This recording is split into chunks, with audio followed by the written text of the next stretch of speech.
हमार झारखंड न्यूज, आपकी सोच आपकी खबर।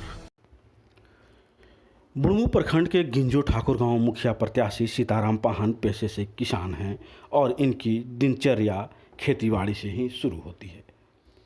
पूर्व में भी मुखिया रह चुके हैं और लोगों के बीच इनकी लोकप्रियता झलकती है। साथ ही इन्होंने कहा कि मैंने लोगों के सुख दुख में काम किया है और आगे भी काम करता रहूँगा, इसलिए जनता मुझे चुनकर लाए। इनका चुनाव चिन्ह है आदमी व पाल युक्त नौका छाप। जनता इन्हें लाएगी, ये इनका पूरा विश्वास है। हमारे संवाददाता ने इनसे ख़ास मुलाकात की। पेश है रिपोर्ट। नमस्कार, जोहार। हम आए हुए हैं बुढ़मू प्रखंड के गुंजो ठाकुर गांव में और यहाँ पे मुखिया प्रत्याशी जो हैं सीताराम पाहन, उनके पास आए हुए हैं और उनसे बात करते हैं कि क्या कुछ समस्याएं होती है और कैसे उनका निदान करते हैं। इस बारे में इनसे जानकारी लेते हैं। तो सबसे पहले तो आपका स्वागत है, बहुत बहुत धन्यवाद। अगर मुखिया का चुनाव चल रहा है, प्रत्याशी के रूप में खड़े हुए हैं आप, क्या कुछ देखते हैं इस गाँव के लिए? चुनाव है, अभी चल रहा है कहिए तो, प्रत्याशी बहुत हैं कहिए तो, लेकिन मेरा क्रम जो जनता के बीच में दिन रात एक करते हैं, मेहनत करते हैं और बाद में कहिए तो खेती बाड़ी भी करते हैं। मेरा गोभी पीछे साइड लगा हुआ है, आदि भी लगा हुआ है और करेला भी लगा हुआ है।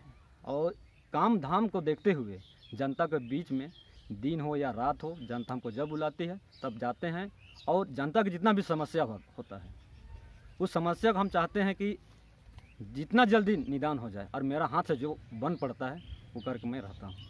पिछले 10 वर्षों से अगर देखा जाए तो मुखिया पद पे काबिज रहे हैं, आप रहे या आपके धर्मपत्नी रहे, तो समस्याएं जो है गांव की क्या क्या है उसको तो आप नज़दीक से देखे होंगे। तो क्या कुछ समस्याएं हैं और उसका निदान कितना कर पाए?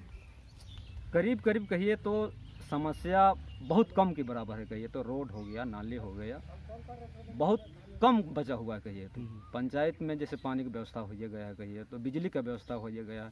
जिस समय हम पहला मुखिया बने थे उस समय हम बोल दिए थे, मीडिया वाला ऐसा ही पूछने आया था, जब तक मेरा गांव में बिजली नहीं आएगा शादी नहीं करूंगा, और वो वादा करके हम पूरा किए हैं। इस चलते हमको जनता मानती है और मान रही है और आगे भी मानते रहेगा। योजनाएं बहुत सारी आती हैं और ख़ास करके मुखिया के ही अंडर से ये गांव वालों को मिलता है। तो ऐसे में योजनाएं जो आती है वो सरकार से कैसे लाते हैं और क्या क्या योजना है जो इन लोगों को दिया है अभी तक आपने? जैसे कि आवास हो गया, प्रधानमंत्री आवास, बहुत से मुखिया कहिए तो 5,000 10,000 घूस लेते हैं, लेकिन मैं निछावर भाव से 1 रुपया नहीं लेता हूं जनता के बीच से। हमको पैसा नहीं चाहिए, आप लोग का दुलार प्यार चाहिए, उसी में हमको प्यार दुलार देता है, उसी में हम खुश रहते हैं।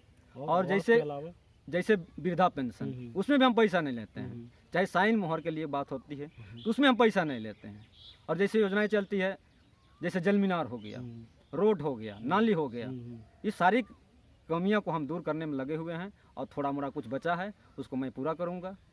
पढ़ाई लिखाई कितना है और अगर आपकी दिनचर्या की बात करें तो क्या कुछ है?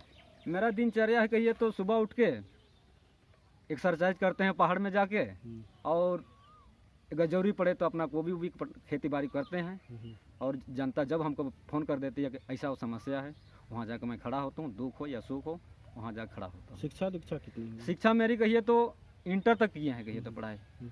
मैं अगर मेरा शरीर स्वस्थ रहता आज मुखिया मैं नहीं होता, मैं देश का सेवा करता। अगर शिक्षा दीक्षा की बात करें तो कोई भी प्रत्याशी खड़ा होता है, उसके लिए एजुकेशन यानी शिक्षा कितना ज़रूरी है?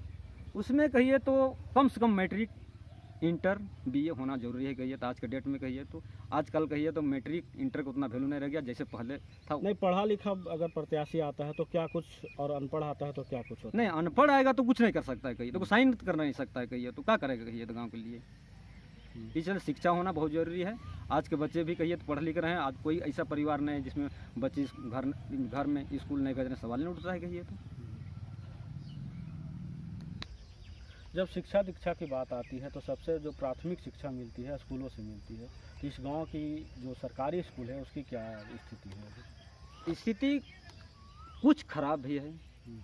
जैसे सरकारी स्कूल में जानबे करते हैं कि सरकारी स्कूल में क्या टीचर करते हैं क्या नहीं करते हैं, आप लोग भी वाकिफ़ हैं कहिए तो। लेकिन हम लोग खुद बोलते हैं कि आप लोग समय से आइए, बच्चा को समय दीजिए, टाइम से आइए, उसमें हम लोग कोई आपत्ति नहीं। हाँ मुखिया जी वैसा करेंगे कह के, लेकिन फिर वही नौटंकी करते हैं कहिए तो आप जनप्रतिनिधि हैं, इसके लिए कभी आवाज़ उठाया आपने? हाँ आवाज़ उठाए हैं कहिए तो, लिखा पढ़ी भी किए हैं कहिए तो कुछ सुधार हुआ? हाँ कुछ सुधार हुआ है कहिए तो। और कृषि प्रधान क्षेत्र ये है, यहाँ देखते हैं कि सालों भर सब्जी निकलती रहता है, उसके लिए बाजार का क्या स्थिति है, और जो किसान छोटे छोटे किसान हैं वो आपके पास समस्या लेके आते हैं, उसका निदान कैसे करते हैं? मेरा ग्राम पंचायत कहिए तो, कृषि ग्राम प्रधान पति पंचायत है कहिए तो, यहाँ अधिकतर खेती पर निर्भर करता है कहिए तो। यहाँ कहिए तो कोई वैसा फैक्ट्री नहीं है, वैसा रोजगार नहीं है। यहाँ बाज़ार हफ्ता में 2 रोज़ लगता है, सोमवार और गुरुवार को 2 रोज़ लगता है। मैंने वहाँ कहिए तो पहले बाज़ार लगता था शाम 5 बजे तक ख़त्म हो जाता, लेकिन मैंने मेरा मैडम के थ्रू कहिए तो जो लाइट लगा है, अभी 9 बजे रात तक वहाँ बाज़ार लगती है, और मेरा यहाँ से अधिक सब्जी उत्पादन होके टट्टा, कलकत्ता, दुर्गापुर, धनबाद जाती है। तो ये थे हमारे साथ युवा कर्मठ और जुझारू मुखिया प्रत्याशी सीताराम पाहन जी। इन्होंने बताया कि 10 सालों में जो भी कुछ बचा हुआ अभी रह गया है, उस समस्याओं को हम दूर करेंगे, और अगर बात की जाए तो समस्याएं इनके अनुसार ना के बराबर है, क्योंकि इन्होंने जो मेहनत किया है उसका फल ही इनको विजयी बनाएगा। आपको हमारी तरफ से भी शुभकामनाएं। जोहार, धन्यवाद। जनता से अपील करता हूं कि भारी से भारी मत देके हमें विजय बनाएं। धन्यवाद, जोहार।